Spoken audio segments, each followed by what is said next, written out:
আমার প্রশ্নটা হলো, আপনি বলেছেন আপনি শান্তি প্রচার করেন, আপনি ইসলাম ধর্মের শান্তির ধারণাটা খুব সুন্দরভাবে বললেন। আপনার মাইক্রোফোনের সামনে লেখা আছে পিস, তার মানে শান্তি। আমিও আপনার সাথে অনেক বিষয়ে একমত। আমার প্রশ্ন হচ্ছে, তারপরেও কেন আপনার কথাগুলোকে বিতর্কিত হিসেবে দেখা হয়? ইসলামিক বিশ্বে বিভিন্ন মুসলিম বিশেষজ্ঞগণ তারা আপনার কথাগুলোকে ভুল বলে মনে করেন। এরকম হওয়ার কারণটা কি? আপনি বললেন যে হোম সেক্রেটারি আপনাকে যুক্তরাজ্যে নিষিদ্ধ করেছেন মিডিয়ার ষড়যন্ত্রের কারণে।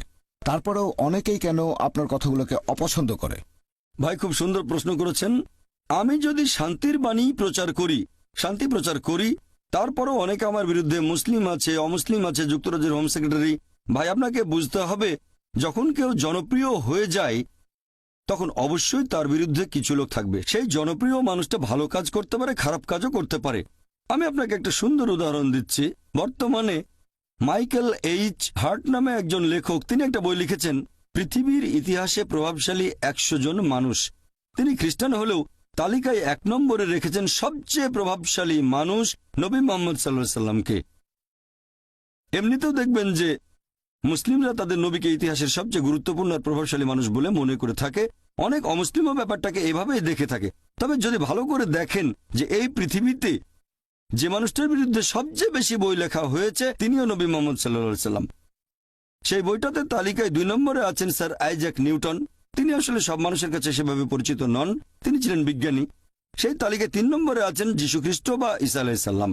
খেয়াল করলে এটাও দেখবেন, পৃথিবীর ইতিহাসে যার বিরুদ্ধে দ্বিতীয় সর্বোচ্চ বই লেখা হয়েছে তিনি হলেন যীশু খ্রিস্ট বা ঈসা আলাইহিস সালাম।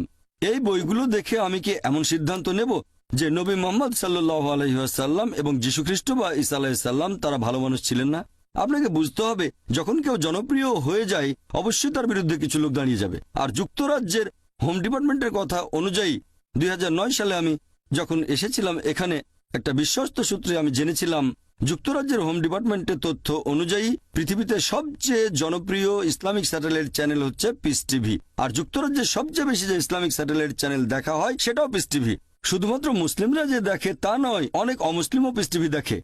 এই রিপোর্টই বলছে পৃথিবীতে সবচেয়ে জনপ্রিয় ইসলামিক বক্তা হলেন ডক্টর জাকির নায়েক।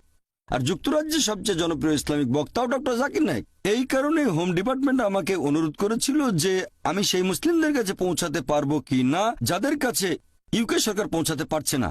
তবে এখন সরকার পরিবর্তন হয়েছে আর আমার মনে হয় এটা আসলে একটা রাজনৈতিক পদক্ষেপ, কোনো আইনি পদক্ষেপ নয়। আর হয়তো তারা চেয়েছিল জনপ্রিয় কাউকে, যাতে সবাইকে জানাতে পারে আমরা মুসলিমদের বিরুদ্ধে খুব কঠোর। আর আমার মতামত জানতে চাইলে বলবো, আমি রাজনৈতিক নেতাদের চেয়ে বিচার বিভাগের উপর বেশি ভরসা করে থাকি। আমার মতে এরকম হয়েছে জনপ্রিয়তার কারণেই। আর এটা আসলে একটা রাজনৈতিক সিদ্ধান্ত, আইনি সিদ্ধান্ত নয়। আর ইনশাল্লাহ আল্লাহ তাআলা চাইলে এই এক্সক্লুশন অর্ডারটাকে বাতিল করবে কোর্ট অব আপিল। আশা করি উত্তরটা পেয়েছেন। ধন্যবাদ।